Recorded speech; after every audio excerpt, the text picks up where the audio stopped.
কোন অবস্থাতে নামাজ ত্যাগ ইসলামে অ্যালাউড না। আপনি লক্ষ্য করুন, নামাজ আপনি দাঁড়িয়ে পড়তে পারছেন না, ইসলাম বলে বসে পড়ো। বসে পড়তে পারছেন না, আল্লাহ বলেন শুয়ে পড়ো।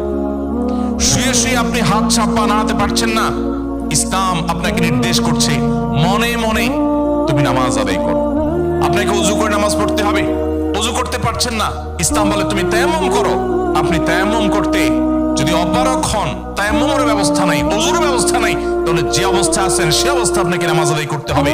নামাজের জন্য সতর ঢাকা ফরজ, কিন্তু এমন কোন পরিস্থিতি আছেন, আল্লাহ মাফ করুক, আপনার সতর ঢাকার ব্যবস্থা নেই, তাহলে ওই অবস্থায় আপনাকে নামাজ আদায় করতে হবে। আপনি যদি এমন কোন পরিবেশে থাকেন যেখানে আপনার পবিত্র কাপড় থাকা নামাজের জন্য পূর্ব শর্ত, অথচ আপনার কাছে পবিত্র কোনো কাপড় নাই, তো ইসলাম ওই অবস্থা আপনাকে নামাজ পড়তে বলে।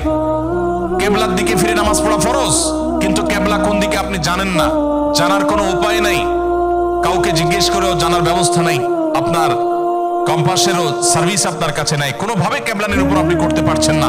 এই রকম পরিস্থিতিতে অনুমান করে এই দিকে কেবলা হতে পারে ধারণা করে সেই দিকে ফিরে নামাজ পড়তে হবে।